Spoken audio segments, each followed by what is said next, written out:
Welcome back in one of the Bears Rubber Please YouTube channel. Today is Tuesday, January 28th, and I'm back bringing out some more college basketball for you guys on Tuesday night. Have two more game picks, top 25 matchup to look at, and a couple more player props as well. Before we do that, let's talk about Monday night in college basketball. We had Michigan minus 8.5. They were up by 9 pretty late in that game. Then Penn State came all the way back.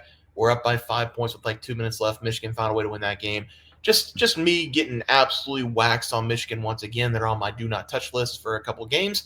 Ohio State absolutely clobbers Iowa State in the second half. I think they won that game by 20-plus points, so we did get a win on the game pick side, 1-1 there. Micah Parrish over his total points. I couldn't find it anywhere. Nowhere to be found. FanDuel, DraftKings, maybe you guys got it on PrizePicks, but I do need somebody to comment something on one of these videos that you took it so I can take it for a win, because I think he had 17, 18 points. Whenever I flipped the game off, they were up by like 15 or 16. I was like, this game's over. He finished well over his total, whatever it came out, and he was only averaging 10 points on the season. So hopefully somebody grabbed it. Hopefully somebody took it. And hopefully somebody got a win there. And then Curtis Jones, not his night right now. It is 26-34, I think it is. Arizona's on a pretty big run in the first half going up against Iowa State. Curtis Jones 0 for 4 from deep right now. We will need a comeback from Iowa State, and I am glad that he's taking some shots from the outside. He just hasn't been making them.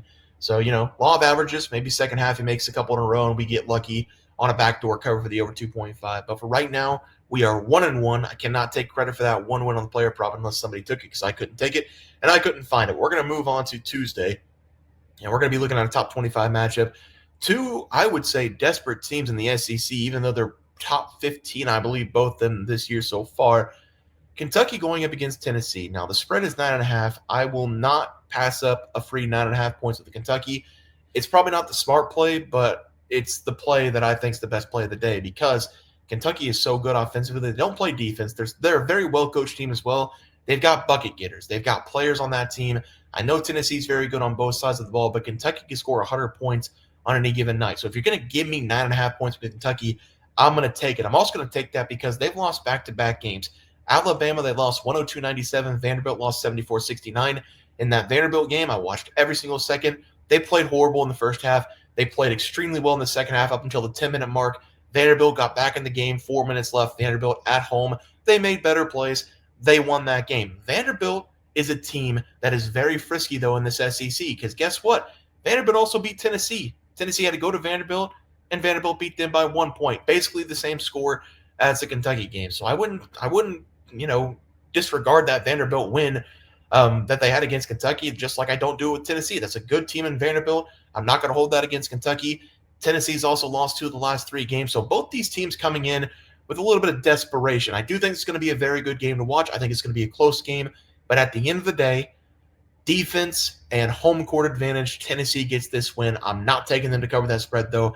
I'll take Kentucky plus 9.5 as the first play. For the second play, I know I'm force-feeding you guys Kansas, and I got my ass kicked on that Houston game. I'm going to say the worst beat I've probably ever had since gambling started for myself. That Kansas moneyline game against Houston, I don't think I'll ever top that bad beat list. But this game, I'm confident. I'm really confident, because we've already kicked the shit out of UCF by 50 points, 99-48. And guess what? That was also off of a loss going up against West Virginia at home. This time, we get UCF at home. And actually, the Kansas Jayhawks have lost a couple games at home this season. That is not typical of what they usually do. They've lost 2 at home and only 1 on the road. So maybe Allen Fieldhouse losing its touch. I will say it was very loud in Allen Fieldhouse when I was watching the game. I just can't believe Harris he had 2 free throws, 17 seconds left, up by 6, and we lost that game. Don't know how it happened, but it is what it is. I think Kansas gets off the mat here, and they get another big win against UCF. They've already beaten them by 50. They're going to dominate down low. Spread's only 13.5 at Kansas. I'm taking that every day and on Tuesday night. Let's move on to the player props for tomorrow. Makes me sick to have to do it, and I've talked so much shit about Hunter Dickinson this season. Sorry for cussing, but Hunter Dickinson is my worst enemy, and Hunter Dickinson is the worst enemy of subpar teams, because he eats them up. He just does. He eats them up. He is so good against bad teams. He's a 7'2" center who doesn't have a bag whatsoever. He catches the ball on the inside, can't make a move. Only move he has is a little hook shot or a push shot that he does inside the free throw line. doesn't have a three-point jumper to save his life.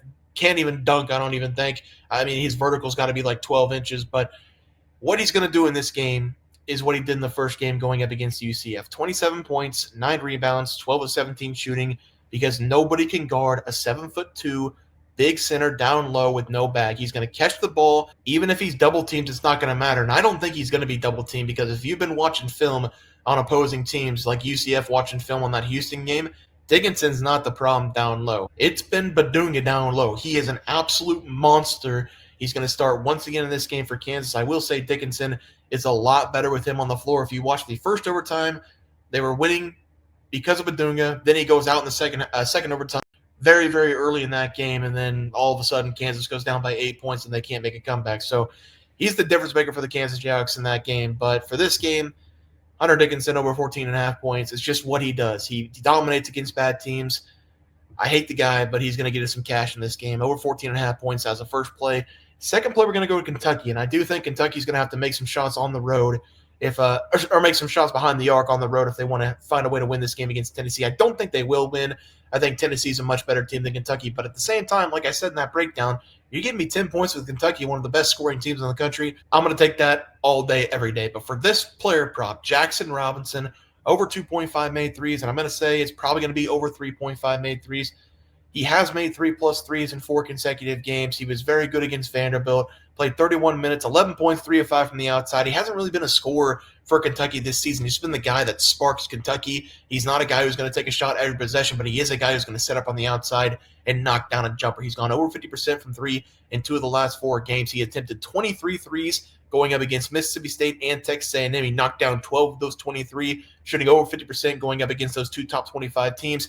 Against Alabama, 3 of 7 from 3, so he is capable of making a ton of threes going up against top 25 teams. I like him in this game once again going up against Tennessee. I think we might actually get the discount of 2.5 threes because Tennessee defense is so good, but I like Jackson Robinson in this game. Set himself up on the outside, give Kentucky a chance late to win this game, knock down his threes. Give me his over 2.5 threes as the final player prop of the day. Let's go to the recap graphic. We are going to be taking Kansas minus 13.5, blowout at Allen Fieldhouse. Kentucky plus 9.5, competitive game. I don't think Kentucky wins, but I do think they cover. Dickinson over 14.5 points. He's just going to dominate once again like he did the UCF last time. Don't think he's good. I just think he dominates bad teams. And then the final play, over 2.5 threes. I'm hoping for Jackson Robinson as the final play of the day against the Volunteers. Guys, that's going to do it for the NCAA basketball picks and props for Tuesday, January 28th slated games. If you guys enjoyed the content, please sure to drop a like on this video and subscribe to the channel below. See you guys next video, and thanks for watching.